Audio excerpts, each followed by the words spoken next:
सभी का SCN news के इस बुलेटिन में। आइए सबसे पहले नजर डालते हैं आज की सुर्खियों पर। गोलपुरी उत्कल स्कूल परीक्षा सेंटर पर खालसा स्कूल व राम मंदिर स्कूल के छात्रों के बीच झड़प। खालसा स्कूल के छात्र का सर फटा। राम मंदिर स्कूल की 2 छात्राएं जख्मी। दोनों स्कूलों के छात्रों ने एक दूसरे पर लगाए गाली गलौज करने के आरोप। स्कूल की प्राचार्य ने दिया दोषी छात्रों के खिलाफ कार्रवाई का आश्वासन। मंत्री बन्ना गुप्ता के निर्देश पर होल्डिंग टैक्स और सैरात दुकानों की किराया वृद्धि पर लगी रोक। विभागीय समिति 15 नवंबर तक समीक्षा के बाद नई दरों का करेगी आकलन।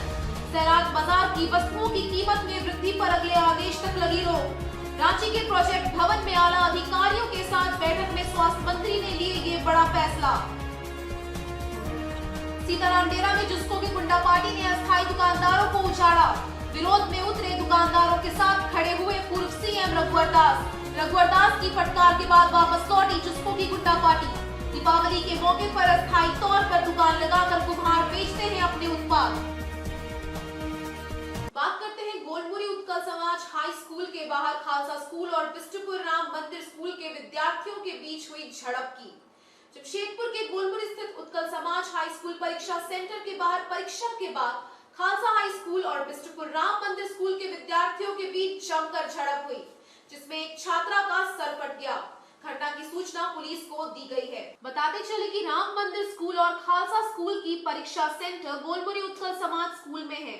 परीक्षा समाप्त होने के बाद खालसा स्कूल व राम मंदिर स्कूल के विद्यार्थियों के बीच गाली गलौज शुरू हो जाती है। वजह स्पष्ट रूप से कोई बता नहीं रहा है। गुरुवार की सुबह हुई मारपीट के दौरान राम मंदिर स्कूल की 9वीं कक्षा की छात्रा मनीषा और सलोनी को चोट आई, जबकि खालसा स्कूल के एक छात्र का सर फूट गया। घटना के बाद घायल को स्थानीय अस्पताल ले जाया गया, जहां उसका प्राथमिक उपचार किया गया। घटना के संबंध में घायल छात्राओं ने बताया कि वे लोग राम मंदिर स्कूल में पढ़ती हैं। उनके स्कूल की सारी परीक्षाएं उत्कल समाज हाई स्कूल में होती हैं। इसी स्कूल में खालसा स्कूल की भी परीक्षा होती है। बुधवार को परीक्षा के दौरान खालसा स्कूल की छात्राओं ने उसके स्कूल की छात्राओं के साथ गाली गलौज किया था। इसकी शिकायत स्कूल के प्रिंसिपल से भी की गई थी, पर उन्होंने कोई कार्रवाई नहीं की। आज भी परीक्षा के दौरान विवाद हुआ, जिसके बाद खालसा स्कूल के विद्यार्थियों ने देख लेने की बात कही। स्कूल के बाहर निकलते ही काफी संख्या में विद्यार्थियों ने मारपीट शुरू कर दी। फिलहाल स्कूल प्रबंधन द्वारा मामले की जांच की जा रही है। हम लोग से हाईएस्ट 10 क्लास के थे और हम लोग 9 क्लास के थे, तो वो लड़का अपना दादागिरी दिखा रहा था हम लोग को क्लास में। अब पहले से हम लोग की क्लास की लड़की लोग को कौन की क्लास की लड़की क्या क्या गाली दे रही थी, उसी में उनको शांत करना चाहिए, ताकि वो कल बोलते हैं कि हम लोग को 10 झापड़ मार देंगे तो अच्छा लगेगा क्या। फिर लास्ट में हम लोग वो बात सर को भी बोले, हम लोग अपने यहाँ की प्रिंसिपल सर को, और छुट्टी समय भी फिर हम लोग से साथ वो झगड़ा किए। और आज फिर आके हम लोग को बोलते हैं छुट्टी टाइम मिलो तुम लोग को बताते हैं। बच्चा लोग बोला फोन करके कि ऐसे यहाँ पर बच्चा लोग जो है लड़का लोग इन लोग को मारा है, तो इसलिए फिर हम लोग आए। यहाँ तो एग्जाम हो रहा, तो बाकी और भी बच्चा लोग थे ना, तो ये बच्चा लोग निकला, तो अब क्लास के अंदर रूम में क्या हुआ तो क्या जानेंगे। तो बस जैसे उन्होंने मारा तो फिर तुरंत फिर फ़ोन करके बोलने लगी कि ऐसे मार रहा है, तो फिर इसलिए जैसे कि सर को बोले हैं कि लड़का को सस्पेंड करेंगे। लड़का को सस्पेंड करेंगे बोले हैं, तो फिर देखते हैं कि कल हम लोग क्या करते हैं, और उसके माँ पिताजी हैं यहाँ पर, हम बात करेंगे क्या। बात करते हैं बन्ना गुप्ता के निर्देश पर होल्डिंग टैक्स और सैरात दुकानों के किराया वृद्धि पर रोक लगाए जाने की। स्वास्थ्य मंत्री बन्ना गुप्ता के निर्देश पर जमशेदपुर के सैरात बाजारों के रेंट में की गई अप्रत्याशित वृद्धि पर अगले आदेश तक रोक लगा दी गई है। वहीं विभागीय स्तरीय समिति का गठन किया गया है, जो 15 नवंबर तक सभी स्थितियों की समीक्षा के बाद नए दरों का आकलन करेगी। बताते चले कि रांची प्रोजेक्ट भवन सभागार में नगर विकास सचिव विनय चौबे, स्यूडा के निदेशक अमित कुमार, डीसी विजय यादव समेत अन्य वरीय अधिकारियों के साथ हुई बैठक के बाद स्वास्थ्य मंत्री बन्ना गुप्ता के निर्देश पर निर्णय लिया गया कि मानगो नगर निगम, जुगसलाई नगर परिषद, झुपड़ी तलैया नगर परिषद और डोम चांच में बढ़ाई गई प्रॉपर्टी टैक्स में की गई अप्रत्याशित वृद्धि पर अगले आदेश तक रोक लगाई जाती है। साथ ही जमशेदपुर में सैरात बाजारों के रेंट में की गई अप्रत्याशित वृद्धि पर भी अगले आदेश तक रोक लगा दी गई है। मंत्री ने बताया कि उच्च विभागीय समिति का गठन किया है, जो 15 नवंबर तक सभी स्थितियों की समीक्षा के बाद नए दरों का आकलन करेगी। समिति के रिपोर्ट के बाद पूरे मामले को फिर से संशोधन हेतु कैबिनेट में लाया जाएगा, ताकि नए सिरे से जनहित में इसका निर्धारण किया जा सके। बैठक के दौरान मंत्री बन्ना गुप्ता ने स्ट्रीट लाइट का मुद्दा उठाया और EESL अधिकारियों की क्लास ली। उन्होंने कहा कि स्ट्रीट लाइट की गुणवत्ता, उसके सर्विस और रिप्लेसमेंट पर नजर रखें और मानव बल की संख्या बढ़ाकर मॉनिटरिंग करे। दीपावली और छठ महापर्व के पहले खराब पड़े लाइट को बदले और नए लाइट के अधिस्थापना पर कार्य करे। साथ ही सुनिश्चित करे कि सर्विस बेस्ट और सुलभ हो। जहां पर लोगों से जो टैक्स लिया जा रहा है उसमें अचानक जो है बहुत वृद्धि हो गई है, तो इसको तत्काल में ये नगर विकास के सचिव आदरणीय विनय चौबे जी, सूडा के डायरेक्टर अमित जी, जमशेदपुर DC और सभी पदाधिकारियों की बैठक हुई है। ये निर्णय हुआ कि एक कमेटी का फॉर्मेशन किया जाएगा सूडा डायरेक्टर के नेतृत्व में, और वो कमेटी जो बढ़े हुए टैक्स हैं उस पर रिव्यू करके वो अर्बन डिपार्टमेंट को देगी और अर्बन डिपार्टमेंट फिर उसको कैबिनेट में लाकर उसमें जो संशोधन वगैरह है वो कर दिया जाएगा। तब तक जो सैरात का विषय था एक बाज़ारों का, जिसमें 7,778 दुकानें हैं, वो सैरात का भी जो है पैसा जो है वो जो टाटा कंपनी लेती थी उसी दर पे अभी वो उसका कलेक्शन होगा, और 15 नवंबर के अंदर जमशेदपुर उपायुक्त उस पर निर्णय करके वो बढ़े हुए शुल्क को वापस करेंगे। चूँकि पर्व का समय है, अभी दीपावली है, महाछठ है, उसके लिए स्ट्रीट लाइट जितनी है वो भी क्रय की जा रही है, वो भी तुरंत लगाने का काम आज से चालू कर दिया जाएगा। अब बात करते हैं सीताराम डेरा के कुमारपाड़ा में चुस्को की गुंडा पार्टी द्वारा अस्थायी दुकानों को हटवाए जाने की। सीताराम डेरा थाना क्षेत्र के कुमारपाड़ा में चुस्को की गुंडा पार्टी की ओर से अस्थायी रूप से लगाई दुकानों को जबरन हटा दिया गया। दीपावली के अवसर पर लगाई जाने वाली दुकानों को हटाए जाने से कुमारों में काफी रोष दिखा है। बताते चले कि झारखंड के पूर्व मुख्यमंत्री रघुवर दास दीपावली के मौके पर वहां मिट्टी के दिए और दीपावली के लिए पूजा सामग्री खरीदने जाया करते हैं। गुरुवार को भी वे मिट्टी के दिए और पूजा की सामग्री खरीदने पहुंचे थे। जैसे ही उन्हें जानकारी मिली कि चुस्को के गुंडा पार्टी द्वारा कुम्हारों की बांस की बनी दुकानों को जबरन हटवाया गया है, उन्होंने तत्काल चुस्को के पदाधिकारियों से बात की और कार्रवाई रोक देने को कहा, जिसके बाद चुस्को के गुंडा पार्टी वापस लौट गए। इसकी जानकारी स्थानीय थाने को भी नहीं थी। बाद में सूचना पाकर मौके पर सीताराम डेरा पुलिस भी पहुंची। पुलिस का कहना है कि इसकी जानकारी उन्हें नहीं है। वहीं इस घटना को लेकर कुम्हारों में काफी रोष देखा गया है। पूर्व मुख्यमंत्री रघुवर दास ने कहा कि ये लोग 3 से 4 दिनों के लिए अलग से दुकान लगाकर दीपावली के सामानों की बिक्री करते हैं, इन्हें हटाया जाना उचित नहीं है। साथ ही उन्होंने झारखंड वासियों से ये भी अपील की कि लोकल फॉर वोकल के तर्ज पर आप सभी अपने घरों में मिट्टी के दिए जलाएं और स्वदेशी लाइटों को ही अपने घरों में साज सज्जा के लिए लगाएं। उन्होंने दीपावली की शुभकामनाएं शहर के वासियों एवं राज्यवासियों को दी। लोग यहाँ कर जो हमारे कुम्हार भाई जिनकी जीविका मिट्टी के सामान बनाकर और पर्व त्यौहार में ऐसे भी बरसों से मैं बचपन से देख रहा हूँ रोड किनारे सभी कुम्हार भाई दिया, अंडी या फिर जो भी सामग्री है वो बेचते आ रहे हैं। लेकिन आज अचानक इस पर्व त्यौहार में बिना जिला प्रशासन, बिना थाना को खबर किए अचानक आकर तोड़फोड़ की। इस घटना की मैं निंदा करता हूँ। इसके को अधिकारी से मैंने बात की, अब दोबारा यहाँ किस गली में नजर नहीं आना चाहिए। इस स्वयं ये लोग दिवाली के बाद 2-3 दिन के बाद स्वयं दुकानदार अपने हटा लेंगे। इन लोग को भी जागरूकता इनके अंदर है। और जहाँ एक तरफ हमारे प्रधानमंत्री जी आत्मनिर्भर भारत देशवासियों का आह्वान कर रहा, तो इस दिवाली में मैं सबों से अपील करता, मैंने भी अभी दिया करता, कि अपने ज़िले के, अपने राज्य के, अपने देश के उत्पाद सामान को हम खरीदें, लोकल फॉर वोकल। और कुम्हार भाई दिवाली में इनके घर में भी खुशहाली आए, इसलिए सभी झारखंड वासियों से मेरी अपील है कि लोकल फॉर वोकल अपने कुम्हार भाई से हम दिया जले, ताकि अपने भी दिवाली मनाएं और गरीब कुम्हार भाई के घर भी खुशहाली आए। इसलिए अपने कुमार बाइक से अधिक हम दिया जलें। टूनी बॉल भी चाइना का उपयोग ना करें। जो हमारा Jamshedpur made in Jharkhand, made in India का टूनी बॉल उपयोग करके हम आत्मनिर्भर भारत की तरफ बढ़े। आज कुमारपाड़ा में किसको के गुंडा पार्टी द्वारा आ करके और गरीब लोग जो खिलौना बनाते हैं 2-4 दिन के लिए लगाया था दुकान, उसको तोड़ दिया गया बिना पूछे। जबकि उसको ये जानना चाहिए कि अगर ये लोग परमानेंटली बनाया है, आप प्रशासन से कंसल्ट करते, आप नेता से कंसल्ट करते, उससे जानकारी प्राप्त करते, उसके बाद आकर तोड़ते तो ठीक है। आप देखा कोई गरीब आदमी, अभी बहुत सारे लोग रोड में कोई लड्डू बेचे हो, कई बात तो रोड तो जाम होगा, तो आप उसको तोड़ दीजिएगा। आप किसको का है, आपको लीज है, सरकार से ऊपर नहीं आप, ये आपका काम करना चाहिए। अगर सरकार का है, नेता है, उससे बात कीजिए, प्रशासन से बात कीजिए, उसका बाद आपको तोड़ने का अधिकार है। ना कि आप जॉब है तो आज अगर तोड़ा भी बहुत जगह में बनाया हुआ, आप सब जगह तोड़ पाइएगा, रह नहीं पाइएगा। आपको गुंडा पार्टी है, 4-10 आदमी आएगा तो किसी का भी तोड़ कर जा सकता है, लेकिन अगर ज्यादा जनता विरोध रहेगा ना तो वहाँ भागता क्यों, वहाँ खड़ा रहे ना। आइए बात करते हैं दीपावली के मौके पर जमशेदपुर में लोकल फॉर वोकल के दिखने वाले प्रभाव की।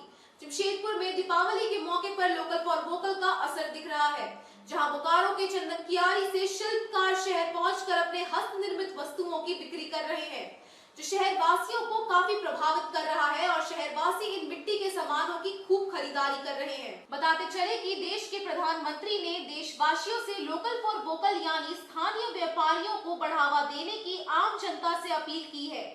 वैसे विगत 2 वर्ष कोरोना काल के कारण छोटे मोटे व्यापारियों को काफी नुकसान का सामना करना पड़ता था, लेकिन इस वर्ष पूरी उम्मीद है कि उनका धंधा अच्छा चलेगा और वस्तुओं की अच्छी बिक्री होगी।